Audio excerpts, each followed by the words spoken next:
yang dirahmati Allah Subhanahu wa taala sekalian, mari sama-sama insya-Allah kita menelusuri ayat-ayat yang akan kita uh, perhatikan pada malam ini, iaitu pada halaman 29.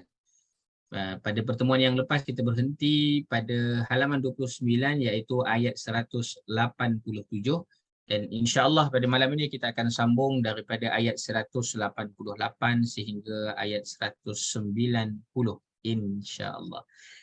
Namun sebelum itu, haji-hajah yang dirahmati Allah Subhanahu wa taala, suka untuk saya uh, mengajak kepada semua, sekiranya ada rakan-rakan lain yang mungkin mereka terlupa akan kelas kita pada malam ini, bolehlah kita bantu sama-sama untuk ingatkan mereka dengan kita WhatsApp mereka ataupun call mereka, sahabat-sahabat yang kita kenal, seorang, dua orang, tiga orang. Mudah-mudahan dengan kita mengingatkan itu, insya-Allah dia pun ingat dan dia dapat sertai sesi bersama-sama pada malam ini insya-Allah. Baik, jom kita membaca terlebih dahulu daripada surah Al-Baqarah halaman yang ke-29 ayat 188 hingga ayat 190 insya-Allah. Allahumma salli ala Muhammad wa ala ali Muhammad. Seperti mana biasa juga, sekiranya haji-hajah boleh buka video, amatlah digalakkan. Kerana saya kalau dalam sesi Zoom ini, apabila bersendirian bercakap macam ni, nampak nama je seolah-olah saya ni sedang bercakap dengan ada orang tapi di belakang tabir. Macam itulah lebih kurang. Kalau kat dunia nyata tu kita tahu dekat situ ada orang, tetapi itu seolah-olah kita ni mengajar orang di belakang tabir. Macam itulah gambarannya. Dah lah saya tak tahu tu haji-hajah dekat mana. Lepas tu dengan saya tak nampak apa-apa dekat skrin itu, hanya nampak ayat Al-Quran sahaja, tapi tak apalah kan. Tapi ala kulli hal kita amat menggalakkan untuk haji-hajah turut serta bersama-sama. Itu menandakan kesediaan kita untuk berada dalam majlis ilmu.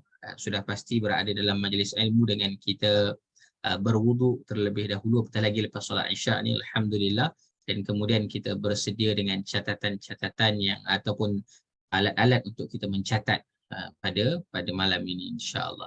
Baik, mari sama-sama kita membaca surah Al-Baqarah ayat 188 hingga ayat 190 insya-Allah. أعوذ بالله من الشيطان الرجيم ولا تأكلوا أموالكم بينكم بالباطل وتدلوا بها إلى الحكام لتأكلوا فريقا من أموال الناس بالإثم وأنتم تعلمون. يسألونك عن الأهلة قل هي مواقيت للناس والحج وليس البر بأن تأتوا البيوت من ظهورها ولكن البر من اتقى وأتوا البيوت من أبوابها واتقوا الله لعلكم تفلحون. وقاتلوا في سبيل الله الذين يقاتلونكم ولا تعتدوا إن الله لا يحب المعتدين. صدق الله العظيم. Apa maknanya? Wala ta'kulu amwalakum, dan janganlah kamu memakan harta dalam kalangan kamu bainakum bil batil, dengan cara yang batil, dengan cara yang salah. Wa tudlu biha ilal hukam, dan janganlah kamu menunjukkan kepada hukam, iaitu hakim. Litakulu fariqam min amwalin nas, kerana kamu hendak mengambil sebahagian daripada harta manusia, bil ism, dengan jalan dosa. Di dalam terjemahan menyebutkan tentang jangan pula kamu mengeluarkan harta kamu, iaitu memberi rasuah kepada hakim-hakim. Kamu menyubuk hakim. Wa antum ta'lamun, padahal kamu mengetahui. Yas'alunaka 'anil ahillah, kemudian yas'alunaka, mereka bertanya. Siapakah mereka? Nanti kita akan pergi pada bahagian persoalan. Anil ahillah, tentang anak bulan. Di sini dalam bentuk jamak. Maknanya bukan hanya satu anak bulan, tapi ada banyak anak bulan. Kenapa bukan satu anak bulan? Kenapa ada banyak anak bulan di sini? Nanti juga kita akan bicarakan.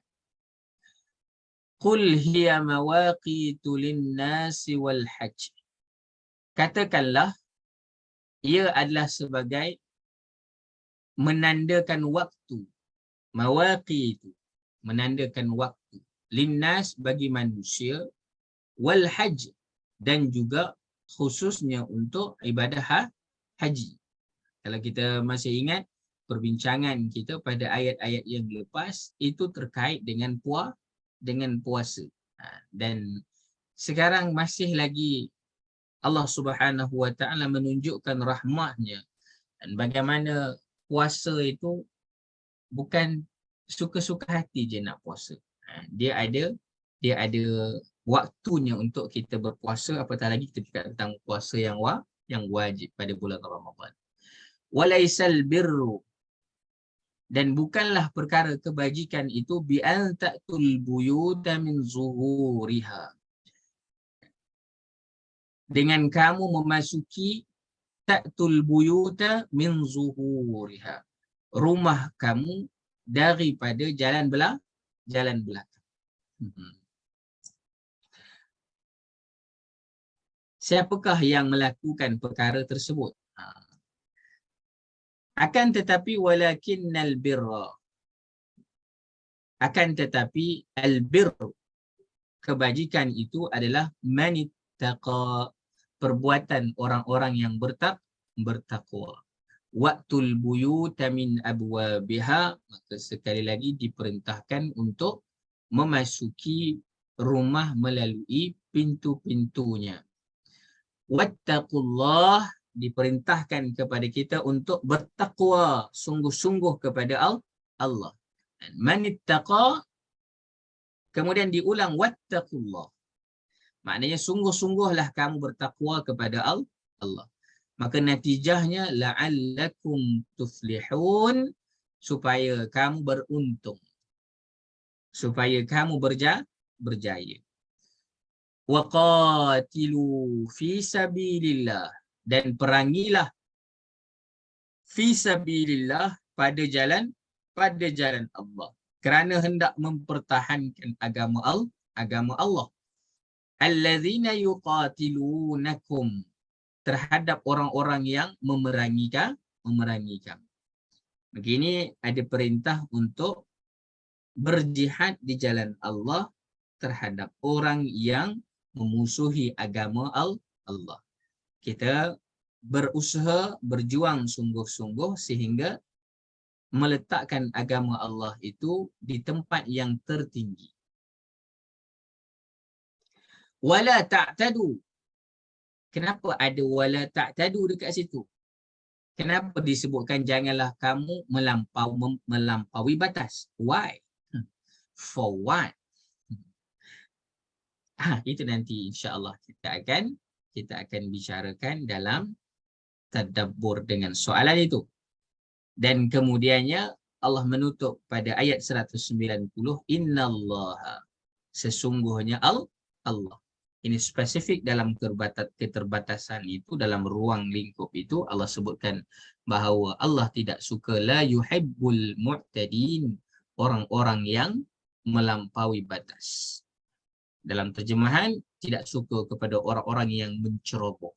Menceroboh ini pasal dia dah melepasi limit, menceroboh rumah orang, kerana rumah itu ada batas yang boleh dimasuki, tetapi dia menceroboh, melampaui batas. Hajah-hajah yang dirahmati Allah Subhanahu wa taala sekalian, dari ayat 188 sampai ayat 190 setakat ini, apakah mesej yang haji-hajah sudah faham? Salah satu sahaja, walaupun tidak banyak yang dapat difahami buat masa ini. Apa satu mesej yang haji-hajah sudah faham bila baca ayat 188 sampai ayat 190 ini? Kita belum lagi membahaskan tentang persoalan-persoalan dan juga jawapannya. Kita hanya bertanyakan soalan, apakah yang sudah difahami buat masa ini. Hajah Siti Maryam, Assalamualaikum warahmatullahi wabarakatuh. Waalaikumsalam. Maaf terlewat masuk. La ba's. Tak apa. Yang penting dah masuk. Dan tolong ingatkan juga rakan-rakan, kita maklumlah, kita ni seminggu sekali. Jadi seminggu sekali itu dia boleh jadi lupa. Kan? Sebab itu kita nak kena ingatkan teman-teman kita, rakan-rakan kita. Daripada admin kita, kalau ada nak menjawab soalan, bolehlah unmute mic. Tak ada masalah, nak tulis dekat ruangan chat boleh, nak unmute mic bercakap pun boleh. Nak buka video masing-masing lagi bagus. Sekali lagi saya sebutkan, kita ni bila dalam sesi Zoom ini, dahlah kita ni tak ramai kan. Lepas tu semuanya tak nak buka video. Macam saya ni bercakap sorang-sorang. Dia macam kita mengajar tapi ada orang dekat belakang tabir. Tahu je ada orang ni, tapi tak tahu dia buat apa. Entah dia tengah guling-guling ke. Kan? Entah dia tengah makan kuaci tu. Tak adalah yang saya faham, insya-Allah semua orang tengah berikan tumpuan lah, insya-Allah. Baik, baik, Allahumma salli ala Muhammad wa ala ali Muhammad. Ada yang nak memberikan respon, apakah yang dapat difahami secara ringkas daripada ayat 188 hingga ayat 190. Terima kasih Hajah Nabi Shah. Ayat 187 itu terkait dengan rasuah. 187 itu dah masuk tentang perbincangan yang lepas. Maaf, 188. Ayat 188 itu adanya keterkaitan dengan rasuah itu nanti. Baik. Alhamdulillah. Terima kasih Hajah Nabi Shah. Bagaimanakah dengan yang lain setelah kita membaca makna ayat-ayat itu tadi? Jom kita tulis. Kalau tak nak cakap tak apa, tulis. Biarlah jari jemari yang bercerita. Sekarang ini tak perlu mulut bercakap, dia boleh jari jemari sahaja bercerita. Alhamdulillah. Hajah Juwairiyah, saya dengar ceramah Ustaz. Alhamdulillah, sedang mendengar. Alhamdulillah. Ya Karim. Baik. Nanti sekiranya ada, nanti boleh sahaja dicatat-catat sambil-sambil mendengar, sambil kita mencatat, baik di ruangan chat ataupun boleh sahaja untuk respon dengan kita bercakap dengan unmute, ataupun boleh sahaja kita respon dengan kita raise hand supaya saya tahu ada orang yang nak bercakap. Baik. Allahumma salli ala Muhammad. Mari kita lihat ayat 188. Baik. Wala ta'kulu amwalakum bainakum bil batil. Ini yang pertama. Saya gunakan warna lain ya. Dan janganlah kamu makan atau mengambil harta orang lain di antara kamu dengan jalan yang salah. Soalan. Apa soalan yang kita nak ajukan? Soalan yang pertama. Jeng. Soalan yang pertama. Apakah yang melatari ayat ini? Baik. Apakah yang melatari ayat ini? Sehingga tiba-tiba sahaja wala ta'kulu amwalakum bainakum bil batil. Allahumma salli ala Muhammad wa ala ali Muhammad. Hajah-hajah kita sedang membicarakan tentang ayat-ayat puasa. Kan. Kemudian pada ayat puasa itu tiba-tiba masuk perihal doa. Dan kemudian termasuk pula dalam perihal doa itu kembali kepada ayat puasa dan tiba-tiba, bukanlah tiba-tiba sebenarnya. Dan susunannya selepas itu kita baca ada pula tentang wala ta'kulu amwalakum bainakum bil batil.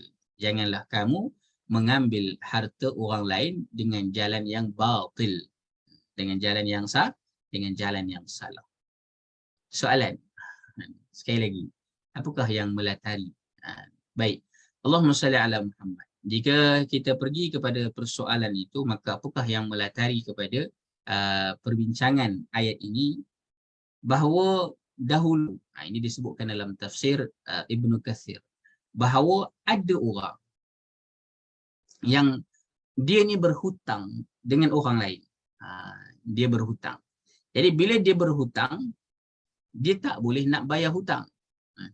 Boleh jadi hutangnya tu banyak lah. Kalau hutang RM1, RM2, buat pula nak sogok hakim.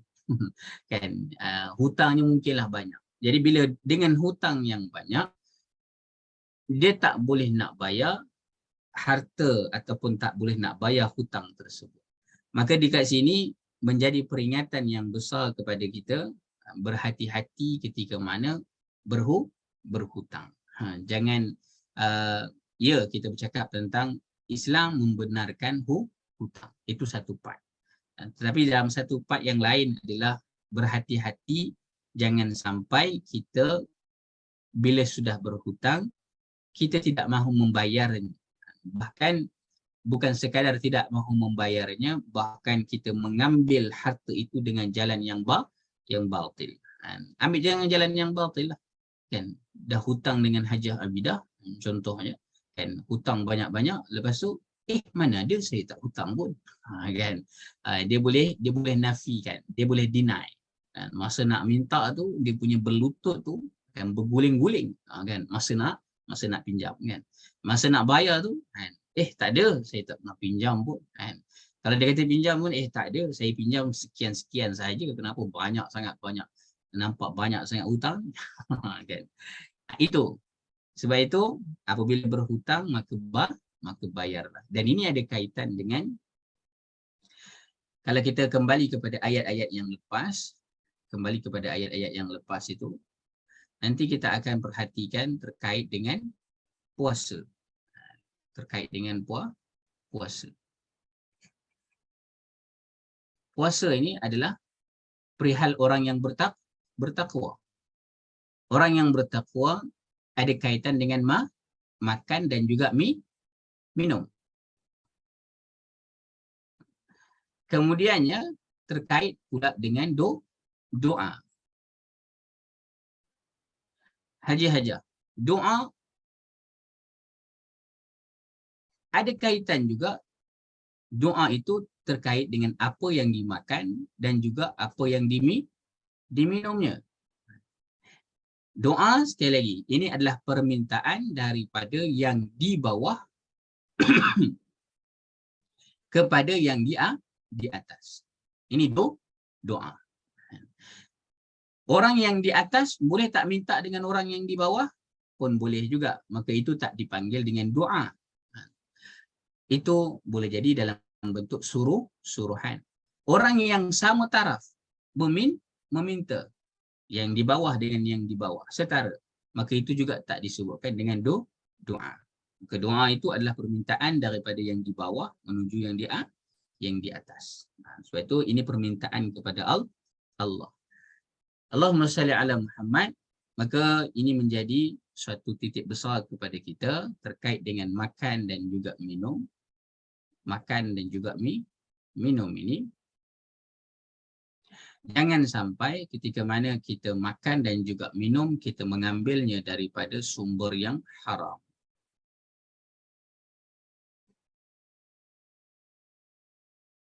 Dengan jalan yang batil.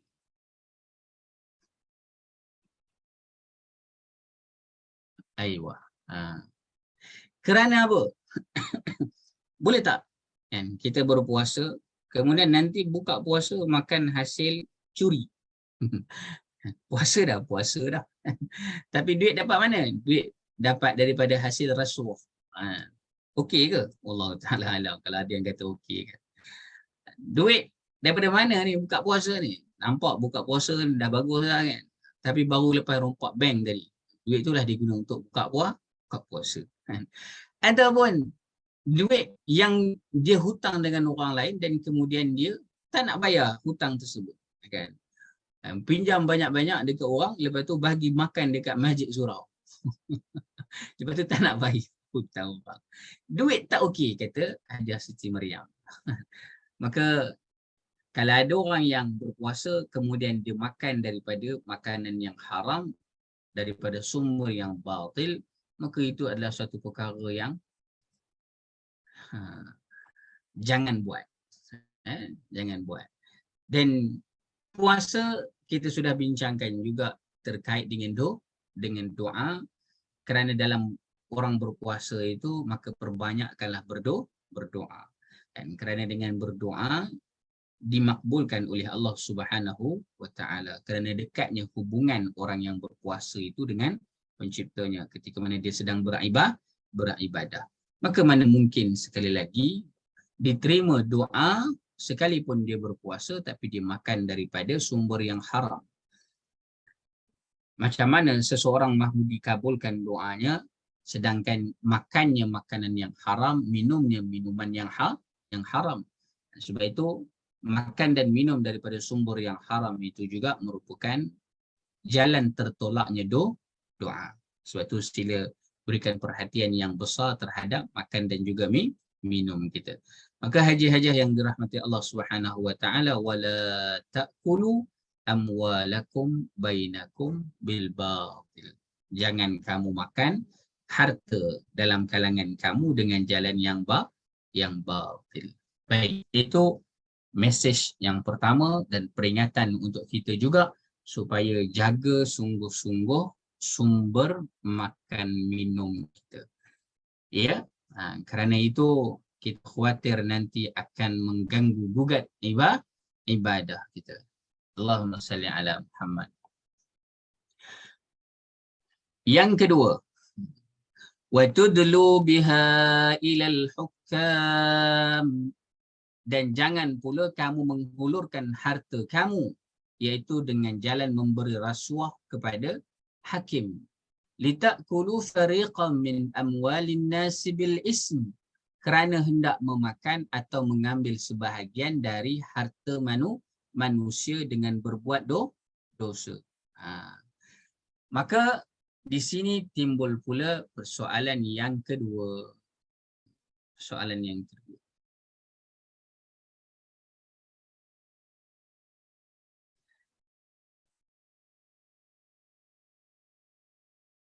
Apakah tugas hakim? Haji Hajar. Apakah tugas hakim?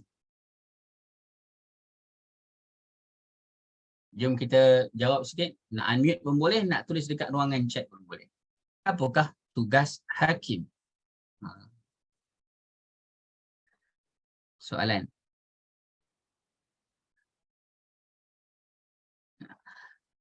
Apakah tugas hakim? Simple je soalan dia. Apa tugas hakim? Hajah Nabi Shah sebutkan menegakkan keadilan. Baik. Alhamdulillah. Hajah Surya kata mengadili. Adil juga dekat sini. Baik. Apa lagi?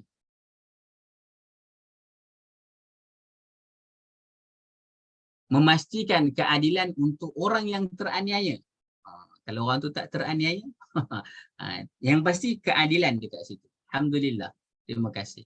Bagaimana dengan yang lain? Haji-haja, apakah tugas hakim? Allahumma salli ala Muhammad. Melaksanakan peraturan negara. Masya Allah, tabarakallah. Kan. Baik. Jadi ada pelbagai jawapan terkait dengan hakim. Baik, hakim. Alhamdulillah, terima kasih kepada yang membantu untuk memberikan panduan kepada teman-teman kita menjatuhkan hukum, itu hakim. Maka salah satu daripada tugas hakim itu, kerana perkataan hakim itu daripada ha, kaf, mim. Ha, kaf, mim. Hakama. Antara lain dengan maksud terhalang. Terhalang.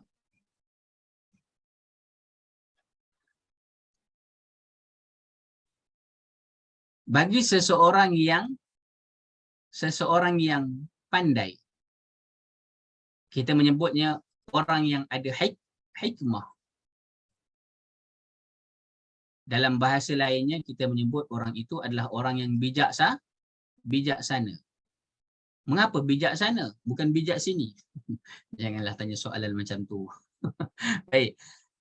Hikmah. Sebab itu di kat sini, orang yang pandai adalah orang yang terhalang kebodohan daripadanya. Kerana kalau ada bodoh pada dia, maka tidaklah kita sebutkan dia seorang yang bijaksana. Allahumma salli ala Muhammad. Itu bagi orang yang pandai. Alhamdulillah, Hajah Nurun Hayati. Baik, terima kasih. Sekarang harapnya boleh sama-sama merespon juga ya. Itu terkait dengan orang pandai. Apa pula yang terkait dengan hukum? Hukum.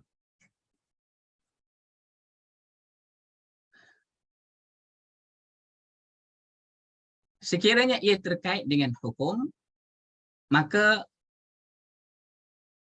hukum itu adalah agar tujuannya terhalangnya kebatilan. Itu tujuan hukum antara lainnya. Kenapa pergi hukum? Bukankah zalim macam tu? Tidak. Kerana ada hukuman yang tertentu perlu dijalankan, perlu dijatuhkan supaya kebatilan tidak berleluasa. Maka yang menjatuhkan hukuman itu orangnya dipanggil dengan hakim. Maka hakim itu adalah orang yang terhalang darinya menjatuhkan hukuman yang bodoh ataupun batil. Maka hakim kena macam tu sifat dia. Sebab itu kalau ada hakim tetapi dengan sengaja membantu orang-orang yang batil, hakim dengan sengaja membuat keputusan-keputusan yang bodoh, maka adakah dia layak disebut dengan hakim? Sila fikirkan. Maka berilah gelaran yang lain kepada orang demikian. Kerana tidak layak untuk disebut dengan hakim. Jadi haji-hajah yang dirahmati Allah Subhanahu wa taala, dekat sini ada orang yang mahu menyogok hakim. Ada orang yang mahu merasuah hakim. Maka ayat ini menghalang. Dahlah kamu itu berhutang. Dan dahlah kamu memakan daripada harta yang batil. Dan kemudian kamu nak menang, kamu menggunakan pula jalan yang batil. Dengan cara apa? Dengan cara menghasut ataupun dengan cara merasuah orang yang boleh menjatuhkan hukuman. Itu yang kedua. Baik. Soalan yang ketiga. adakah hukum yang dijatuhkan oleh hakim bersifat mutlak dosa dan pahalanya?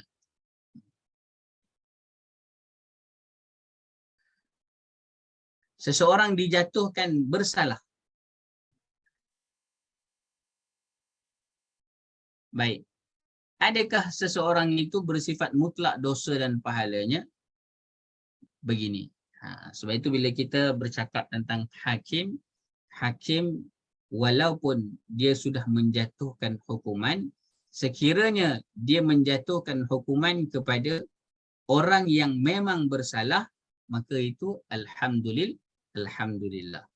Sebab itu ada satu ungkapan, lebih baik terlepas hukum daripada tersalah hukum. Kerana yang kedua sekiranya orang itu benar tetapi hakim tersalah menjatuhkan hukum, maka orang yang tadi itu walaupun dia benar tetapi dia dihukum, maka mudah-mudahan dosanya diampunkan oleh Allah Subhanahu wa taala. Adapun hakim yang menjatuhkan hukuman, kena mohon ampunlah sungguh-sungguh kepada Allah Subhanahu wa taala.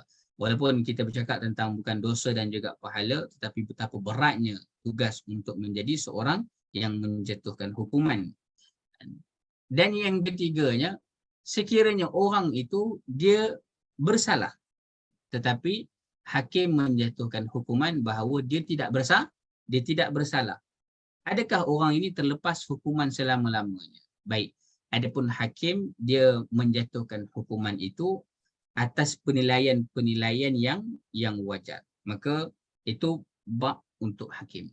Adapun orang yang bersalah tetapi dia terlepas daripada hukuman dunia, maka itu hanyalah terselamat daripada hukuman dunia. Di akhirat selamat ke tidak?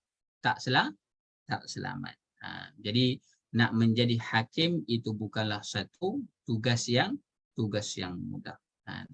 Sebab itu apa yang dijatuhkan oleh hakim itu tidak mutlak tentang dosa dan juga pahala. Jadi jangan kita memandai-mandai apabila jatuhnya hukuman terhadap seseorang yang kita pun tidak tahu adakah itu adalah hukuman yang sebenar-benarnya ataupun mungkin boleh jadi tersalah hukum. Boleh jadi.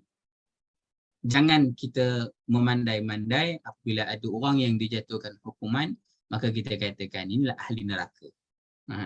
Dan ada orang yang terlepas hukuman, tengok dia inilah ahli syurga.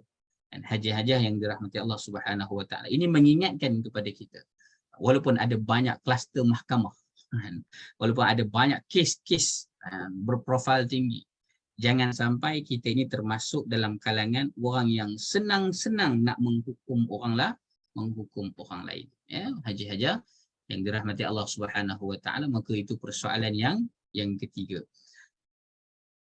Wa antum ta'lamun, ditutup pada ayat ini bil ism wa antum ta'lamun, padahal kamu mengetahui salahnya. Maka ini adalah hal yang ketiga. Orang yang melakukan kesalahan, adakah dia tidak tahu dia sedang melakukan kesalahan? Bahkan dia memang tahu dia melakukan kesalahan. Tetapi kerana dia memilih jalan dosa, maka dia terus melakukan kesalahan itu. Baik. Jadi ini terkait dengan mengambil harta orang dengan jalan yang salah. Itu yang pertama. Jangan sesekali kita termasuk dalam kalangan orang-orang yang tersebut. Tadi kita sudah bincangkan tentang ibadah kita, doa kita. Kita khawatir daripada makan, minum, sumbernya sumber yang haram, maka itu menyusahkan nanti urusan-urusan yang lain dalam kehidupan kita. Dan kemudiannya, hakim itu bukanlah tugas yang mudah. Maka jangan sampai ada hakim yang mudah untuk disogok oleh orang-orang yang berharta, oleh orang-orang yang berniat melakukan khianat. Kerana apa? Ayat ini jelas menunjukkan bahawa hakim itu akan diberikan perhatian oleh orang yang mahu melakukan khianat. Nak suruh siapa lagi menjatuhkan hukuman kalau bukan hakim? Maka hakim adalah orang yang bertanggungjawab besar dalam menjatuhkan hukuman. Baik, selesai kita pada ayat 188. Haji-hajah yang dirahmati Allah Subhanahu wa taala, sebelum kita meneruskan ayat 189, saya mahu buat kuis dahulu. Boleh ya? Sudah bersedia dengan kuis? Sila jawab kuis ini laju-laju ya. Jawab laju-laju. Siapa tak jawab malam ni kita bawa rotan. Saya datang dalam mimpi dia, saya rotan dia. Takut tak? Aja. Baik, soalan dia. Setakat ayat 188 dengan persoalan-persoalan yang kita sudah lontarkan sebentar tadi, haja-haja adakah ia dapat difahami? Itu soalannya. Adakah ia dapat difahami? Sekiranya dapat difahami, tuliskan nombor 3. Kalau tak faham, tulis nombor 7. Baik. Mari kita tuliskan dekat ruangan chat. Alhamdulillah Hajah Nabi Syah 3. Siapa tak jawab, saya datang bawa rotan malam ni. Hajah Siti Maryam 3. Hajah Juwairia, admin kita juga. Hajah Ismira, Alhamdulillah 3. Masya Allah. Hajah Izan juga 3. Hajah Nurmalah, Hajah Riana, Insya Allah 3. Hajah Maryam juga, Alhamdulillah 3. Allahumma salli ala Muhammad wa ala ali Muhammad. Bagaimana yang lain? Adakah sekadar sedang mendengar sahaja? Ya Allah, tak ada masalah. Jangan pula takut kan. Kalau ada yang mungkin ada urusan-urusan tertentu yang lain tapi nak dengar, ya Allah, silakan. Kita tidak ada masalah. Tetapi kalau kita dapat duduk bersedia untuk menerima aliran ilmu itu lebih baik. Terima kasih Hajah Aisyah Tala. Ini tukang jahit lah ni kan? Betul ke? Ya Karim. Alhamdulillah. So, itu terima kasih kepada semua. Terima kasih Hajah Surya juga. Untuk ayat yang seterusnya, kita lanjutkan ayat 189. Baik, ayat 189. A'udzubillahi minasyaitonirrajim. Yas'alunaka 'anil ahillah. Mereka bertanya kepadamu wahai Muhammad mengenai peredaran anak-anak bulan. Ini yang pertama. Baik. Soalan. Yas'alunaka. Soalan. Yang pertama. Siapakah yang bertanya?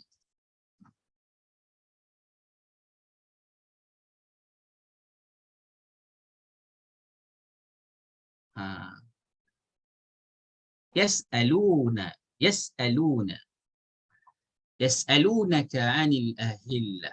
Siapakah yang bertanya ini? Baik. Jadi, siapa yang bertanya? Di sini yang bertanya adalah sahabat Nabi SAW, Sayyidina Mu'az bin Jabal, dan juga disebutkan juga dengan nama Sa'labah. Baik. Mereka ini bertanya, Yas'alunaka 'anil ahillah. Ahillah.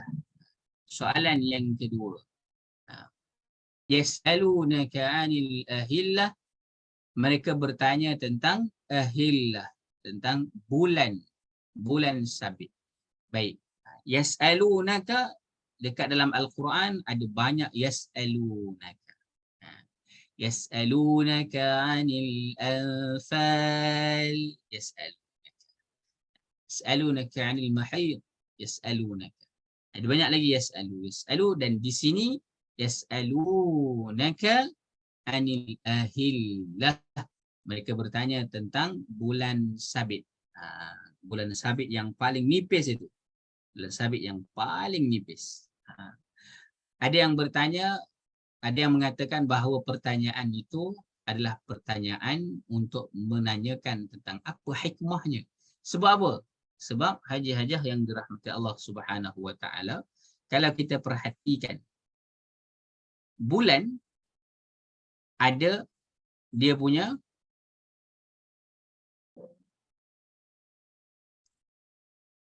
ada bulan yang disebutkan dengan bulan sabit. Itu disebutkan dengan hilal. Hilal. Saya ingat dulu ada dia nama hilal. Sahabat saya pun ada nama dia hilal. Hilal. Bulan sabit. Adapun hilal itu adalah bulan ataupun anak bulan yang berada pada awal bulan ataupun pada akhir bulan. Sekitar 4 hari dan masuk hari-hari yang seterusnya kita dah tak panggil dia dengan hilal. Soalan, sekiranya kita tidak panggil dia dengan hilal, iaitu bulan sabit, anak bulan itu, maka kita panggil dia dengan apa?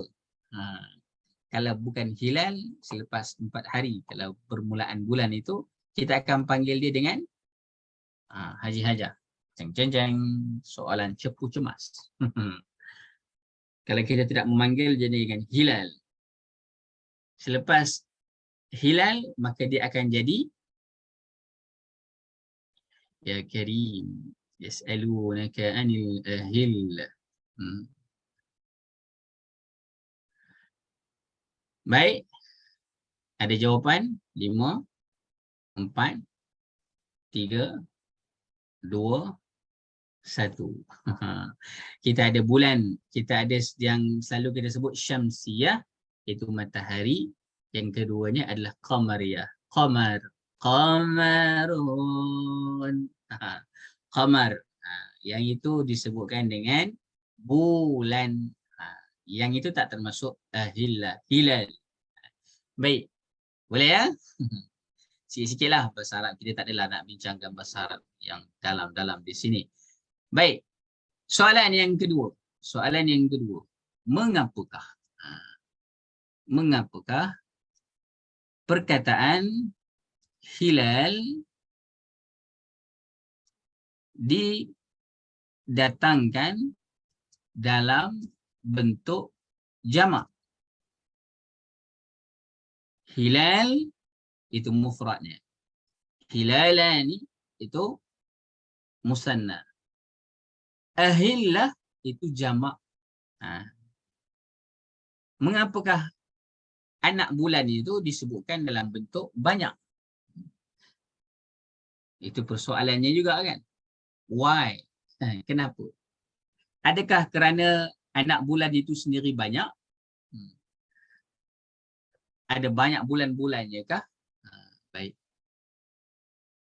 Disebutkan dengan hillah kerana nak menunjukkan bahawa yang berlaku itu bukannya hanya sekali. Tetapi kalau kita merujuk kepada setahun, itu ada 12 bulan. Maka dalam setiap bulan itu akan berlaku peristiwa hilal. Ada anak bulan. Dan anak bulan itu nanti ada fungsinya. Baik. Soalan yang ketiga, apakah fungsi anak bulan ataupun fungsi hilal? Apa fungsi hilal? Hajah-hajah yang dirahmati Allah Subhanahu Wa Taala. Terima kasih Hajah Mamarin sebab banyak kali terjadi. Baik, apakah fungsi hilal? Soalan. Apa fungsi hilal?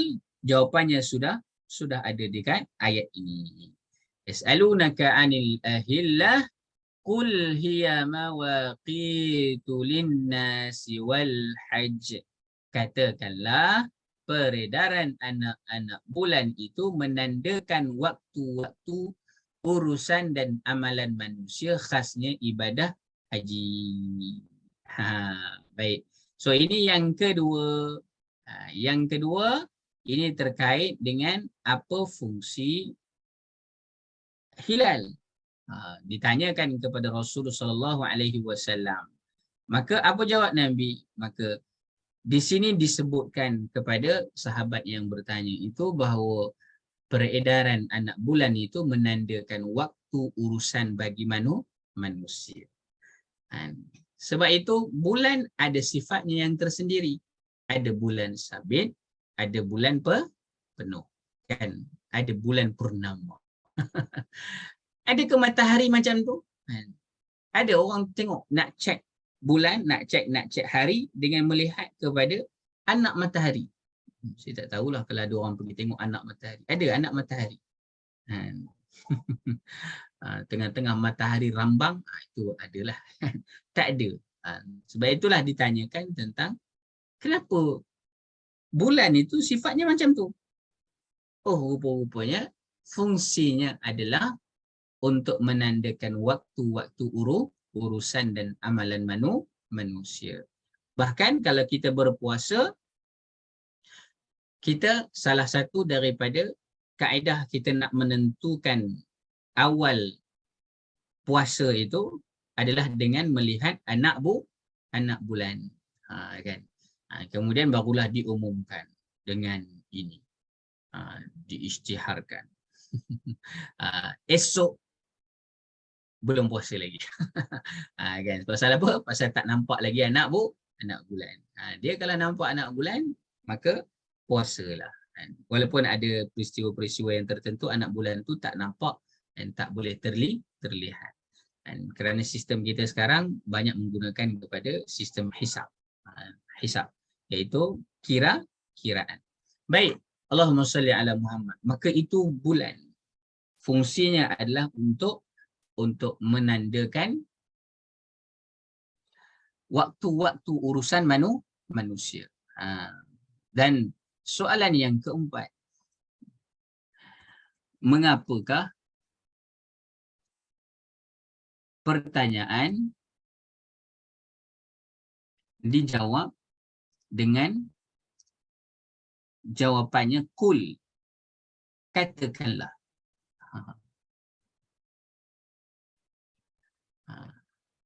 Sebab dalam ayat yang lain, kalau kita kembali pada perbincangan ayat-ayat yang lepas, wa iza sa'alaka, apabila hamba-hambaku bertanya kepadamu, wa iza sa'alaka, kalau hamba-hambaku bertanya kepadamu wahai Muhammad, ibadi anni fa inni qarib, maka beri aku mengenai aku, wa iza sa'alaka ibadi anni fa inni qarib, maka sesungguhnya aku Allah sentiasa hampir kepada mereka. Haji-hajah yang dirahmati Allah Subhanahu wa taala. Ada beza tak? Ada dekat sini. Wa iza sa'alaka ibadi anni, kenapa tidak qul fa inni qarib? Katakanlah bahawa aku dekat. Ya Karim. Allahumma salli ala Muhammad. Baik. Soalannya adalah kenapa dekat sini tak ada qul, tapi dekat ayat tadi ada qul. Yas'alunaka 'anil ahillah qul, katakanlah. Ada qul dekat situ. Qul. Katakanlah. Katakanlah. Why? Baik. Allahumma salli ala Muhammad wa ala ali Muhammad. Pada ayat yas'alunaka wa iza sa'alaka ibadi anni fa inni qarib, kerana di situ antara lainnya untuk menunjukkan terus kedekatan Allah Subhanahu wa taala dan menunjukkan terus keagungan Allah Subhanahu wa taala. Baik, adapun pada ayat ini menunjukkan pula tentang kenabian Rasul sallallahu alaihi wasallam. Hakikat kebenaran bahawa memanglah yang kamu tanya itu dia adalah Rasul. Kan? Kerana tidak mungkin ataupun tidak mudah untuk dijawab oleh orang-orang kebiasaan. Ketika mana ditanya tentang yas'alunaka 'anil ahillah, tadi kalau kita ditanya tentang anak-anak bulan ini, ketika mana ditanya, kita nak jawab apa? Apa function dia? Kalau orang-orang yang tidak ada idea atau orang-orang yang tidak tahu ataupun mungkin ada jawapan tapi jawapannya jauh entah ke mana-mana. Tapi Nabi SAW diajarkan oleh Allah Subhanahu Wa Taala, "Qul hiya mawaqitu lin-nasi wal hajj." Itu menandakan waktu-waktu urusan dan juga amalan manusia. Baik, itu sebabnya ada perkataan qul dekat situ. Soalan yang seterusnya. Soalan yang seterusnya. Baik.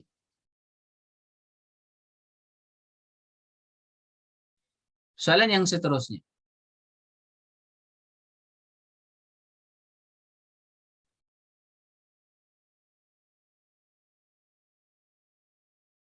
Yas'alunaka 'anil ahillah qul hiya mawaqitu lin-nasi wal hajj. Selain dari menentukan haji, waktu haji, apakah fungsi lain? Ataupun apakah waktu lain dalam ibadah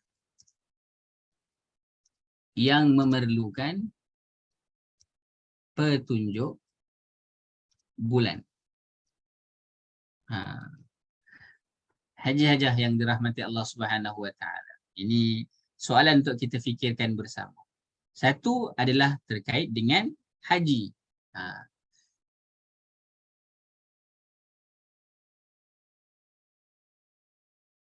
Apakah waktu lain yang memerlukan bulan untuk kita mengira sesuatu?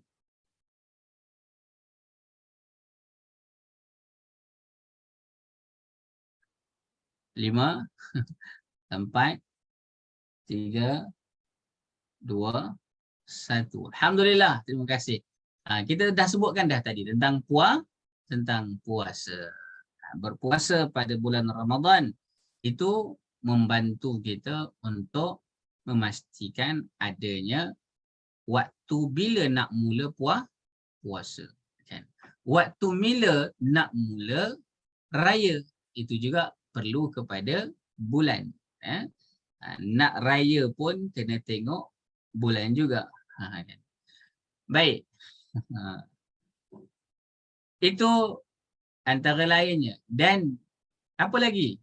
Zakat. Zakat juga cukup kepada haul zakat itu juga dikira dengan bulan.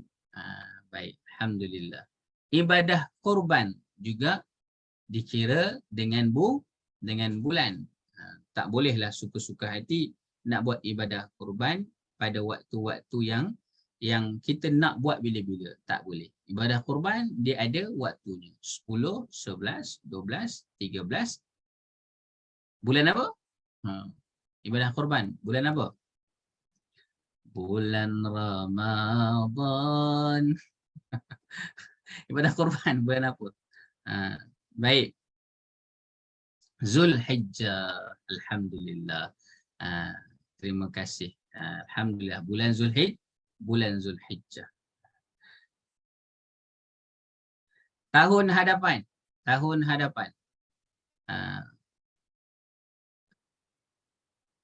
Raya puasa dijangkakan akan jatuh pada berapa hari bulan?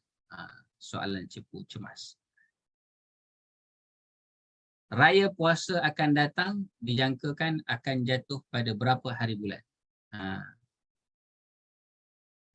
Kan raya haji, raya puasa. Siapa boleh jawab? 5, 4, 3, 2, 1. Alhamdulillah, terima kasih Hajah Hayati tolong jawab. Raya puasa dijangkakan 1 Syawal. Pening kepala kan. Ada yang pergi buka terus tengok kalender. Ya Allah, bilalah nak puasa, nak raya puasa. Dah terang-terang 1 Syawal. Baik, itu bulan. Jadi bulan itu ada banyak fungsinya. Selain daripada menentukan ibadah haji. Baik.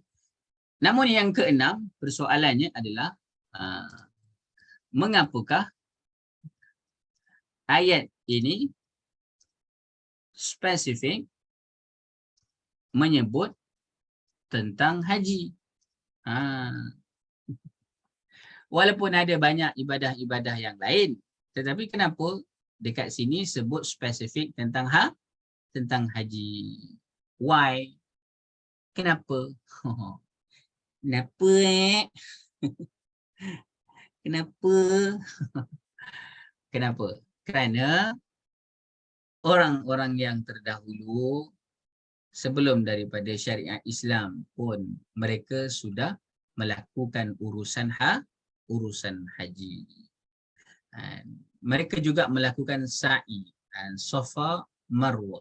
Mereka juga buat, tapi mereka letakkan berhala mereka di sana. Sebab itulah disebutkan spesifik tentang haji itu. Kerana masyarakat Arab Jahiliyah sebelum kedatangan Islam itu, mereka melakukan haji itu ikut suka hati mereka. Boleh jadi mereka lakukan pada bulan Zulqa'dah. Kemudian mereka lakukan pula pada bulan Zulhijjah. Kemudian mereka mahu lakukan pula pada bulan Al-Muharram. Maka datangnya Islam tak boleh macam tu. Haji ada waktu yang tertentu sahaja. Spesifik lagi wukuf. Itu waktunya spesifik betul-betul. Tidak ada waktu-waktu yang sesuka hati kamu nak buat. Kalau 9 Zulhijjah, itu 9 Zulhijjah saja. Dan tak ada nak buat pada 19 Zulhijjah ke, tak ada nak buat pada 29 Zulhijjah ke, tak boleh diubah-ubah sesuka hati. Sebab itulah diberikan penekanan tentang haji itu sendiri, kerana dalam urusan haji, orang-orang yang terdahulu sebelum syariat Islam itu, mereka melakukan haji itu dengan cara mereka sendiri, ikut suka hati. Baik, Allahumma salli ala Muhammad wa ala ali Muhammad. Walaysal birru bi an ta'tul buyuta min zuhuriha walakinnal birra man ittaqa. Sekarang masuk kepada perbincangan, dan bukanlah perkara kebajikan kamu memasuki rumah dari bahagian belakangnya ketika kamu berihram, akan tetapi kebajikan itu ialah perbuatan orang yang bertakwa. Baik. So ini yang ketiga. Bukanlah albir ketika mana kamu masuk rumah daripada jalan belakang, pintu belakang. Kerana menjadi kebiasaan Arab Jahiliyah. Mereka ketika mana selepas melakukan haji, mereka akan balik ke rumah dan mereka akan masuk daripada jalan belakang. Bahkan menjadi kebiasaan mereka juga apabila meninggalkan rumah dalam tempoh yang lama, mereka tak nak masuk melalui pintu depan. Mereka akan masuk melalui pintu belakang. Soalan lagi. Soalan yang ketujuh. Mengapakah orang terdahulu akan masuk melalui pintu belakang setelah meninggalkan rumah dalam tempoh yang lama? Why? Kenapa? Hajah-hajah nampaknya malam ni banyak saya bertanya dan saya yang jawab. Dan Ustaz tanya, Ustaz jawab. Allahumma salli ala Muhammad. Macam mana kami nak jawab Ustaz? Soalan je pun pening. Baik. Kenapa?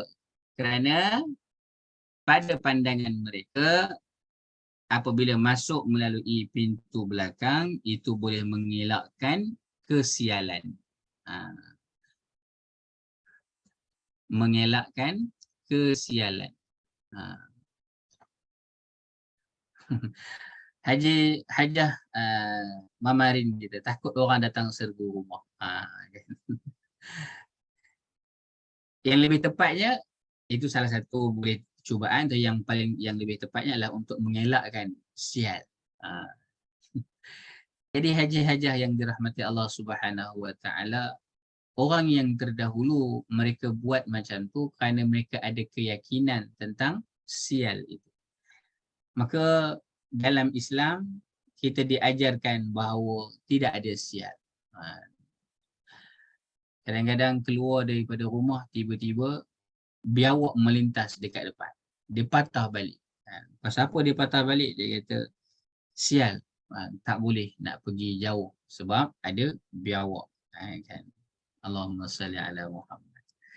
Ada banyak lagi. Apa lagi? Hajah-hajah boleh tak kongsi sikit apa kepercayaan orang terdahulu terkait dengan buat macam ni malang lah, akan menyebabkan kesialan dalam hidup dia. Baik, saya sebut itu dalam bahasa yang agak keras sedikit kerana ada keyakinan-keyakinan yang menyalahi tauhid sehingga kita beramal dengan perkara itu. Hajah-hajah, jom kita kongsikan sikit. Marilah kongsi sikit apa dia contoh-contoh yang lain. Saya bagi contoh salah satu je kan. Sebab ada peristiwa, ada satu hamba Allah ni kita nak bawa dia pergi jumpa dengan satu wanita untuk dikahwinkan. Sampai-sampai dekat dalam perjalanan, dalam kereta ni tengok ada biawak melintas. Dia kata jom balik rumah, tak jadi pergi. Tak jadi pergi. Pasal apa tak jadi pergi? Pasal dia kata dia percaya bahawa kalau ada biawak melintas itu tanda sial. Ya Karim. Dan akhirnya tak jadi jumpa, maka tak jadi kahwin. Tak tahulah mana satu yang lebih baik. Ada peristiwa-peristiwa yang macam tu. Baik, jom hajah-hajah. Mari tuliskan dekat ruangan chat. Terima kasih Hajah Hayati. Dengar bunyi gagak tanda ada orang nak mati. Allahumma salli ala Muhammad. Masalah juga kan, saya dekat Shah Alam, sekarang dekat Sungai Petani lah. Dulu kalau duduk rumah dekat Shah Alam tu, memang dekat depan rumah saya tu gagak selalu duduk bertenggek. Wah jenuh kita kan. Allahumma salli ala Muhammad. Kalau ada burung melintas, kan Hajah Siti Mariam kata, itu juga sebagai tanda-tanda yang tidak baik. Hajah Zakiah kata kalau mak pergi berjalan ada cawan pecah tu tanda tak baik. Ya Karim. Ya, ada kepercayaan macam tu kan. Bahkan masuk dalam drama pula. Cawan pecah apa benda lah yang tak baik yang akan berlaku. Ya Karim. Ada banyak lagi kan perkara-perkara yang dulu orang dah ditegur. Dah ditegur. Jangan kamu buat benda-benda macam tu pasal kamu menganggap perkara itu sial untuk kamu. Allahumma salli ala Muhammad. Zaman dulu biawak dia besar, boya kot, takutlah kot. Tak tahulah Kak Rin betul ke tak besar macam mana, tetapi keyakinan kita itu terkait dengan akidah. Jangan sampai besar macam mana itu mengganggu buat akidah kita. Akidah itu part yang kena nak jaga sungguh-sungguh. Kerana bila rosak akidah itu nanti rosak amalan. Baik. Sekali lagi dalam Islam kita tidak ada yang diistilahkan dengan sial. Malang. Ya Karim. Allahumma salli ala Muhammad.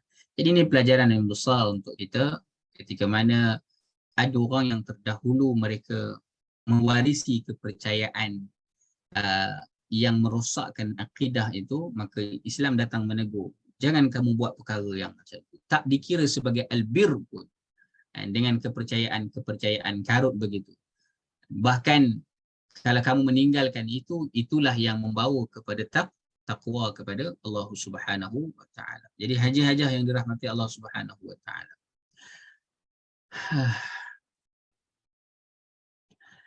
Pelik ada yang percaya. Ya Karim. Sebab itu wallahu taala alam, kita tidak menafikan tentang perkara-perkara yang menjadi perhatian. Kerana orang-orang yang terdahulu mereka memang sangat kuat dalam memerhati. Kita tidak nafikan tentang perkara itu. Dalam masa yang sama, orang-orang yang terdahulu juga mempunyai bahasa kiasan yang sangat tinggi. Tetapi jangan sampai kita meletakkan itu sebagai i'tikad kepercayaan dalam akidah kita. Sehingga kita mempercayai perkara tersebut luar daripada batasan yang dibenarkan dalam Islam. Kan? Wallahu ta'ala alam. Saya pun tak pasti daripada mana pula duduk atas bantal nanti bisul. Tapi saya tanya orang-orang yang lama kata bukanlah bisul, tapi duduk atas bantal tu tak baik. Kan? Lalu bawah ampaian. Kan? Orang dulu sidai dekat ampaian. Lalu dekat bawah ampaian nanti papa kedana. Kan? Tanya balik kenapa macam tu betul ke papa kedana?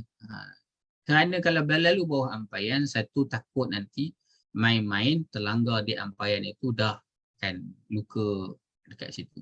Yang seterusnya orang sidai baju pergi lari-lari dekat bawah ampaian, jatuh pula baju tu, kamu pijak-pijak dah kotor, susahkan orang pula. Itu bahasa-bahasa kiasan yang banyak. Kan? Orang lama duduk atas bantal takut pecah bantal. Lepas tu bila kahwin duduk atas bantal pula. Kan? Allahumma salli. Bab solat itu mudah-mudahan Allah terima. Kan? Tetapi ini bab keyakinan pada perkara-perkara yang khurafat, perkara-perkara yang tidak ada asas dalam agama. Ayat ini memberikan peringatan kepada kita, jangan pula kita termasuk dalam kalangan orang yang menganggap sesuatu perkara itu membawa kepada kesialan tanpa ada apa-apa hujah ataupun nas. Walakinnal birra man ittaqa, akan tetapi kebajikan itu ialah perbuatan orang yang bertakwa. Baik. Allahumma salli ala Muhammad wa ala ali Muhammad. Hajah yang dirahmati Allah Subhanahu wa taala, ada banyak yang sebenarnya boleh kita bincangkan ataupun bicarakan, tetapi kita ya Karim, kita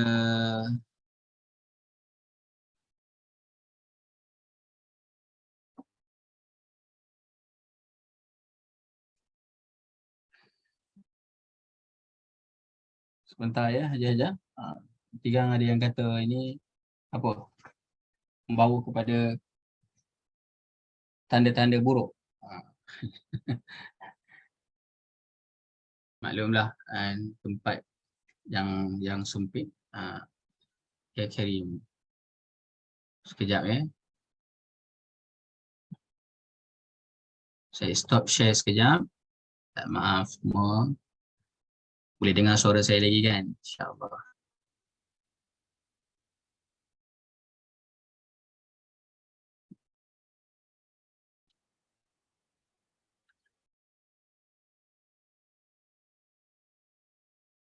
Nak buat studio besar-besar, cantik-cantik belum lagi kan?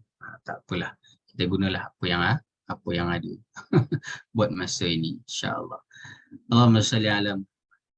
Baik, kita lanjutkan terus. Saya sharekan kembali di skrin. Ya Karim.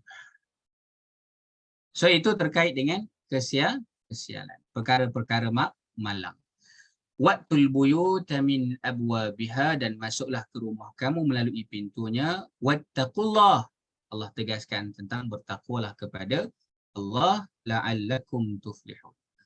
Banyak kali kita bercakap tentang takwa. Takwa adalah menjaga diri daripada perkara-perkara yang boleh mendatangkan bahaya di dunia dan juga di akhirat. Bertakwalah kepada Allah.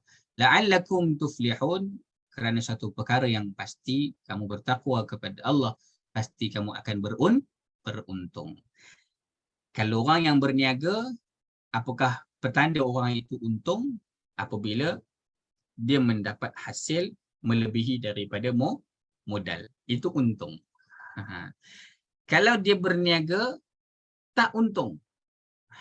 Tak untung maksudnya modal sekian tak balik modal. Yang itu namanya rugi. Adapun orang yang hanya balik modal pun ada juga, meniaga balik modal. Allahumma salli ala Muhammad. Itu adalah urusan orang yang berniaga. Adapun kita dalam ayat ini secara terang menerangkan kepada kita tentang takwa. Maka bercakap tentang modal kita sebagai orang yang yakin kepada ayat-ayat Allah Subhanahu Wa Taala, modal kita adalah modal iman dan juga amal saleh. Inilah yang membawa kepada keberuntungan. Ketika mana kita dilahirkan, kita lahir dalam keadaan fitrah. Tidak ada dosa dan pahala pun belum lagi lah, kita tak buat apa-apa pun lagi. Haji hajah yang dirahmati Allah Subhanahu Wa Taala, ada orang yang dia meninggal dunia dalam keadaan balik modal. Tahu balik modal? Tak ada apa-apa pun yang dibawa. Kan? Sebab apa? Boleh jadi orang yang macam ni dia banyak buat maksiat, kemudian dia bertaubat, Allah ampunkan. Taubat lagi, Allah ampunkan. Dia tak sempat pun nak buat amal soleh. Kebaikan-kebaikan dia dikambus dengan kemaksiatan, dan kemudian dia bertaubat kepada Allah Subhanahu Wa Taala. Untung dia bertaubat. Yang kita tidak mahu jadi sedemikian. Kalau boleh, biarlah kita sempat bertaubat kepada Allah Subhanahu Wa Taala dengan penuh keimanan, dan dengan keimanan kita itu membawa kita kepada meninggalkan perkara-perkara yang khurafat, perkara-perkara yang tidak benar. Kita berpandukan kepada Al-Quran dan juga As-Sunnah, kita dapat beramal saleh. Maka inilah orang yang beruntung. Maka keuntungan yang besar bagi orang yang mahu memperhatikan tentang alam jagat ini, seperti mana sahabat Nabi SAW, dia bertanya tentang ahillah, tentang anak-anak bulan itu. Sudah pasti persoalan itu ditanya oleh orang yang mahu berfikir. Dan kemudiannya, kalau kita bercakap tentang keyakinan-keyakinan yang tidak benar, maka tinggalkanlah keyakinan-keyakinan yang tidak benar, kembalilah kepada keimanan dan amal soleh yang sebenar-benarnya, yang mudah-mudahan menjadikan kita ini orang yang beruntung. Falaha itu juga, kalau kita kembali kepada makna asalnya, itu dengan makna membelah tanah. Kerja orang yang belah tanahnya, kerja siapa? Petani. Sebab tu kita sebut falah. Kerja petani mungkinlah banyak dia nak tebas, kemudian dia nak siram dan sebagainya. Tetapi kerja asalnya adalah dengan dia membelah tanah. Haji hajah yang dirahmati Allah Subhanahu Wa Taala, dalam keadaan dia membelah tanah. Setelah dia belah tanah, dia buat apa? Dia masukkan biji benih. Siapakah yang memastikan setelah biji benih itu dimasukkan, kemudian pohon itu tumbuh?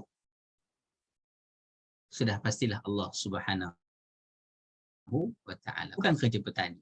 Siapakah yang memastikan setelah apa yang ditanam itu disiram? Siapakah yang memastikan pohon itu dapat tumbuh dengan subur? Allah Subhanahu Wa Taala. Bahkan boleh jadi tanah yang hanya disiram dengan air sekali-sekala itu tidak cukup airnya. Maka siapakah yang mengalirkan air hujan dari langit? Yang menurunkan hujan dari langit? Allah Subhanahu Wa Taala.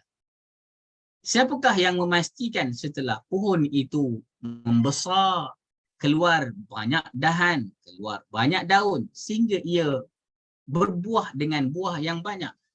Allah Subhanahu Wa Taala. Maka haji hajah yang dirahmati Allah Subhanahu Wa Taala, persoalan yang lebih jauh daripada itu, seorang petani ketika mana dia memasukkan biji benih di dalam tanah itu yang dibelahnya itu, berapa banyak yang dia masukkan biji benih itu? Boleh jadi ada orang yang masukkan satu sahaja, ada orang mungkin masuk 2, 3, 4, 5, 6. Tapi kita lihat setelah dia memasukkan biji benih itu, berapa banyak hasil buah yang diperolehinya. Bukan satu, bukan 2, bahkan beribu-ribu pun. Ada orang yang tanam durian, bijinya 1 tu je yang ditanam, kemudian tumbuh membesar. Durian itu berbuah tiap-tiap tahun. Kalau setahun satu pohon itu membuahkan sehingga 100 biji buah, kalau dia berbuah selama berpuluh tahun ataupun berbuah katakanlah 10 tahun, berapa banyak buah yang terhasil hanya dengan sebiji benih itu sahaja. Maka siapakah yang melakukan itu? Allah Subhanahu Wa Taala. Maka kerja petani kerjanya sedikit, tetapi modalnya sedikit, tetapi hasilnya banyak. Maka Allahumma salli ala Muhammad wa ala ali Muhammad. Ini menjadi peringatan kepada kita untuk memastikan iman dan juga amal soleh itulah dua perkara yang boleh membawa keuntungan besar terhadap modal yang sudah diberikan kepada kita. Kita ada modal nyawa, kita ada modal masa, kita ada modal mata, modal telinga, modal mulut, modal tangan, modal kaki. Maka gunakanlah ini semua dengan penuh keimanan dan lakukanlah amal soleh. Mudah-mudahan kita buat sedikit, tetapi di sisi Allah diganjarkan dengan ganjaran yang besar. Wattaqullah la'allakum tuflihun. Alhamdulillah, summa alhamdulillah. Jadi haji-hajah yang dirahmati Allah Subhanahu wa taala, banyak lagi persoalan kan kalau kita nak tanyakan. Namun begitu kita berhenti untuk bertanya lagi soalan. Kerana saya nak tanya soalan kepada Haji Hajah sebelum kita masuk satu lagi ayat yang terakhir. Setakat ini, apakah Haji Hajah dapat memahaminya dengan baik?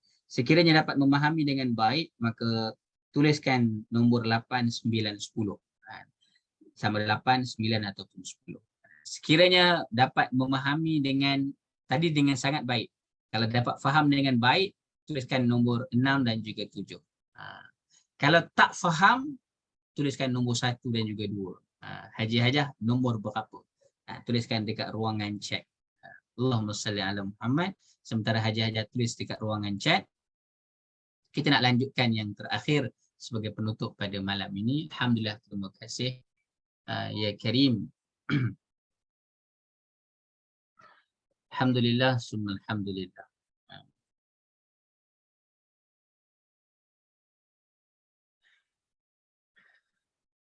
Baik. Terima kasih kepada yang membantu respon di situ. Mudah-mudahan Allah berikan kita kefahaman yang baik dan juga dengan kefahaman itu kita dapat beramal dengan amal yang baik juga, insya-Allah. Ayat yang terakhir untuk kita bincangkan sedikit pada malam ini sebagai penutup, saya tidak bincangkan panjang lebar kerana ia nanti terkait dengan ayat-ayat pada halaman yang akan datang.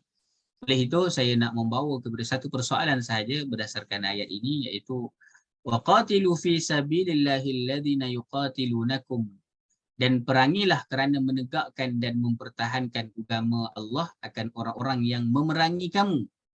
وَلَا تَعْتَدُوا, janganlah kamu menceroboh dengan memulakan peperangan.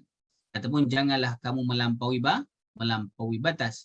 إِنَّ اللَّهَ لَا يُحِبُّ الْمُعْتَدِينَ, sesungguhnya Allah tidak suka kepada orang-orang yang menceroboh ataupun orang-orang yang melampaui batas. Baik. Perkara yang pertama dapat kita fahami bahawa waqatilu fi sabilillah itu adalah perkara yang Allah suruh kita buat.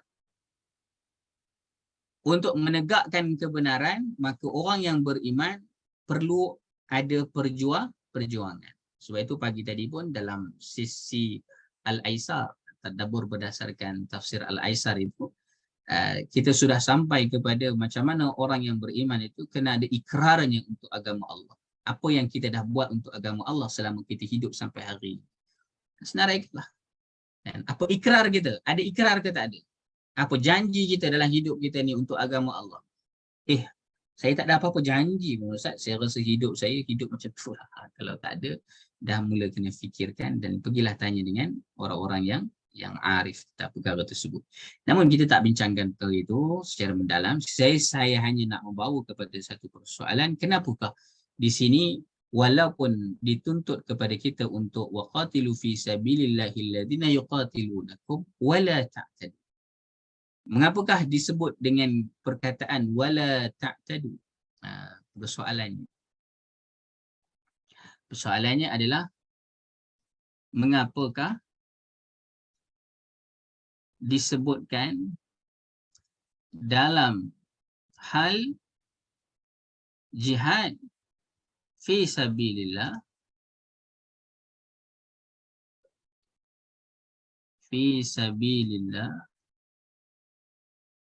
dengan amaran wala ta'tad, jangan melampau. Tak nampak slide? Yang lain pun tak nampak slide ke?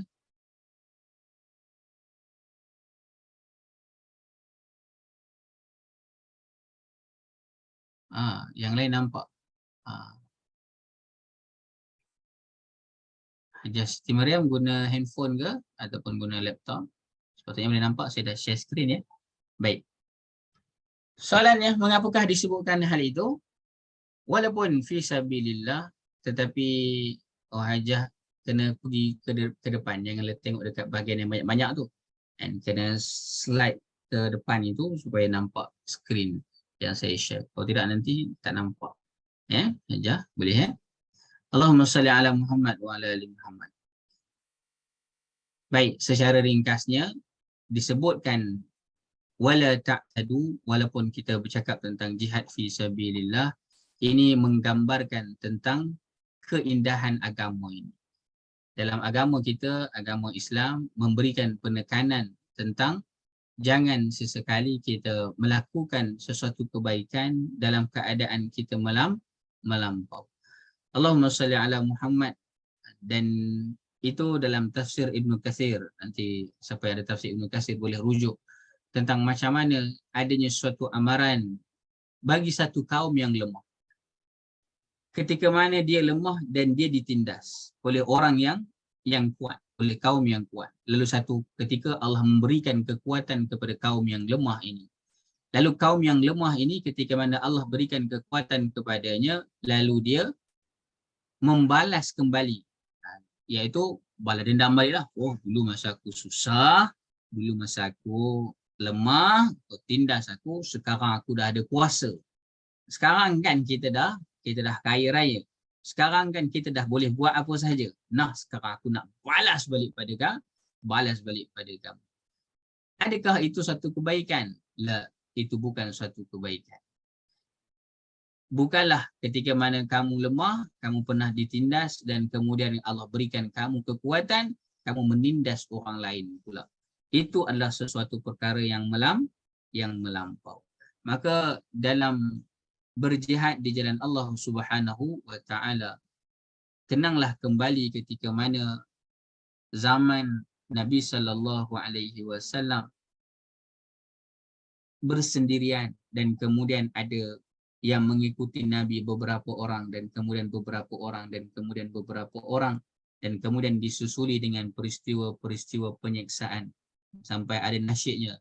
Sabarlah keluarga Yasir. Tentang Sumayyah. Allahumma salli ala Muhammad. Kita membaca tentang Bilal bin Rabah. Banyak sejarah Islam ketika mana di awal itu dan kemudian Allah menangkan Islam, Allah angkat darjat orang yang beriman kepadanya. Tapi dalam masa yang sama ketika mana diberikan kekuatan di Madinah, itu diberikan dengan banyak kekuatan oleh Allah Subhanahu wa taala. Tetapi jangan dengan kekuatan itu kamu melampaui batas, kamu pergi berperang dan kemudian kamu membunuh orang sesuka hati.